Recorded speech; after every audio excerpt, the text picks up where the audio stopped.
Hello, everyone, and welcome to week 6 webinar on curriculum development. My name is Danny Gray, and I guess I'll just jump right into it and take you through this real quick. Um, so the first thing we were asked to do with this webinar was to define or pick our favorite definition of curriculum. So when I went through the list that we were given and kind of thought of what I looked at as curriculum before we started, the one that most matched with mine, I guess, would be number 5, which, as you can see right there, stated the curriculum is a framework that sets expectations for student learning, serves as a guide for teachers, a roadmap, if you will, that establishes standards for student performance and teacher accountability. And so that's one that I just felt the most, I guess, in sync with, I guess is how I would put it. Um, and kind of before we started this week, and then even more so after watching those webinars with Janet Hale, kind of the definition I would put it, and she talks a lot about this, so I might have stolen some of this from her. But I would define it as the what that teachers are teaching and students are learning, as well as the how that is accomplished. So not only what content, what standards, what goals we have, objectives, but how are we going to accomplish those goals so that students can master those things? How are we going to get that to them? So all of that together would be how I would define curriculum.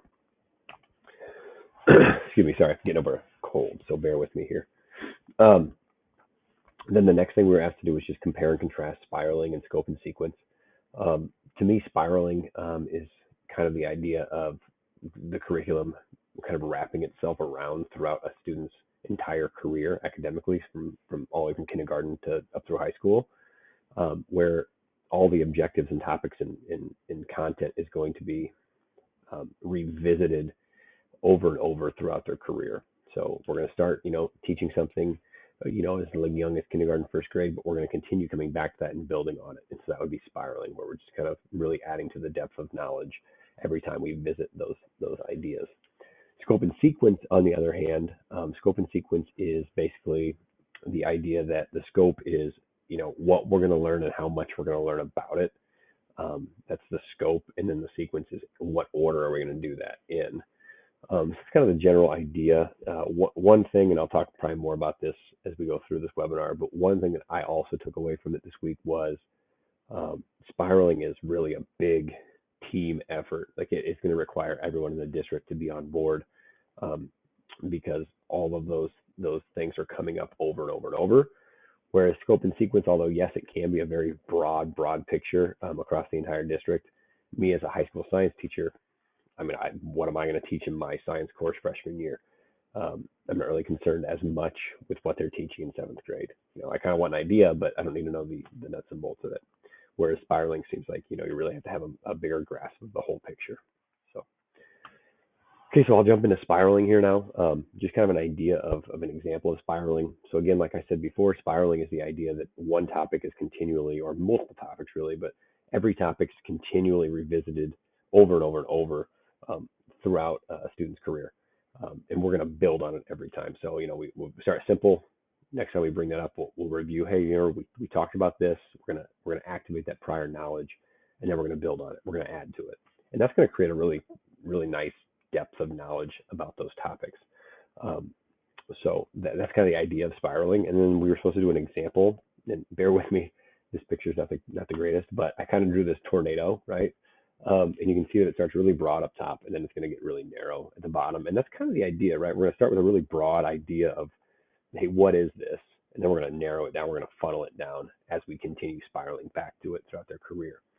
So I chose, as up in the top right there, you can see SI units. I'm a science teacher. So SI units, for those of you who aren't aware, I hope it won't bore you here, stands for System International. It's more or less the units that we're going to use in science, no matter where you are. If it's the United States, Liberia, Myanmar, those are the 3 countries that still use English units. But it could be those places. It could be, France, Japan, Germany, Luxembourg. No matter where you go, those units are the standards, right? And so, when we start really young in early elementary school, like that's my number 1 up there, we might not talk about all that stuff. We might just say, hey, what's a unit? What is an inch? What is a foot? And we'll just kind of introduce them to the idea of having a unit behind a number, so it actually means something. And and then they might not see it again for a little while, but then we're going to spiral back to it. And then number two, I had, maybe that's middle elementary school where you've got, okay, well, what's the metric system? Especially in the United States, we don't know a lot about that. So, you're introducing them to that idea. And then maybe in middle school, we spiral back to number three, and we're saying, okay, remember the metric system? Okay, well, we talked about meters, but how would I know if I have a meter, how many centimeters that is? So converting between base units. We're saying, okay, you're this many kilograms, how many grams is that, right? So going back and forth. And then spiraling further, getting more detailed in high school, we might tackle saying, okay, well, what are those units actually measuring? The complicated ones. So if I've got a joule, what the heck is that? What is that measuring? If I've got a light year, what is that measuring? And then number five, really getting in depth here is, coming back to say, okay, remember we talked about those things like joules. Well, how do we derive those units? How come a joule is the same thing as a Newton meter? Where did that come from? So bringing the equations in for those things, and showing them that as well. So that's a really rough idea, just with one short example, and there'd probably be a bunch more things you'd have to cover, but just a couple things that we could look at with SI units and how that would work with spiraling. Then scope and sequence, again, like I mentioned earlier, scope is basically the what we're going to cover. Sequence is, when are we going to cover it, right? So, excuse me, how in depth are we going to go on these topics? Scope. When are we going to do it? Sequence. Okay. And so the example, again, I chose a science example. I teach physical science to high schoolers, freshmen, so I chose my class. So in my class, we'd have one huge unit, takes almost, a quarter and a half to go through on chemistry. And in that part of the chemistry, one big kind of topic we cover is atoms, okay? So if in scope and sequence would be way bigger than this, but I'm just kind of giving you an idea of one kind of mini unit on how that would work with scope and sequence. So we have atoms, where am I going to plug that into? Obviously, that's got to fit in the sequence. But then within this mini unit, what is an atom? So what the heck do I mean when I say atom? Talk about the roots, knot, and cut. So the smallest thing that can keep its identity. If you can't cut it, it doesn't have its identity anymore. After that, talking about what makes up the atom. Talking about protons, neutrons, electrons, and those things, where they reside. What's in the nucleus, what's in the electron cloud. Then talking about the properties. What are their charges? What are their masses?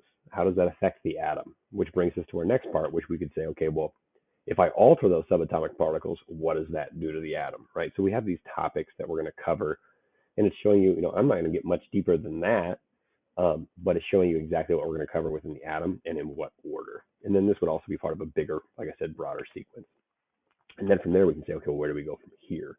If we talk about, okay, I'm going to change the number of electrons, and that's going to cause it to be an ion, we could take that and say, okay, well, now it's a great segue to, let's talk about ionic bonds, right? And how do ionic bonds tie into that idea of ions that we just covered? So really short, sweet example of how a scope and sequence would work out in a science curriculum.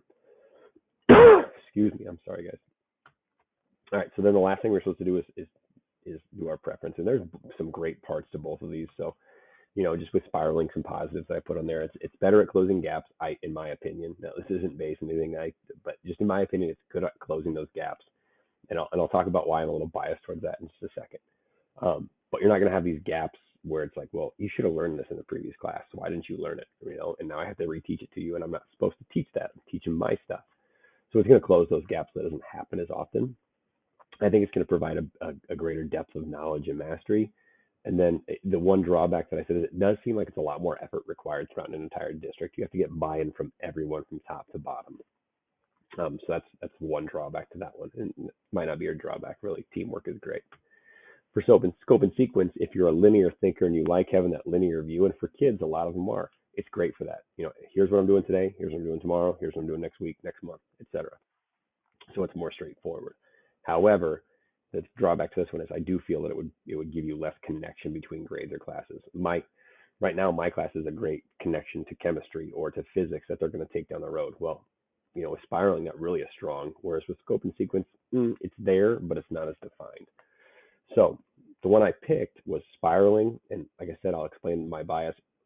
So it was funny because when this came up, my needs assessment is actually on vertical articulation, and a lot of the research that I've done has been talking about spiraling and using spiraling to help with that vertical articulation process. So it was funny. That was an easy choice for me.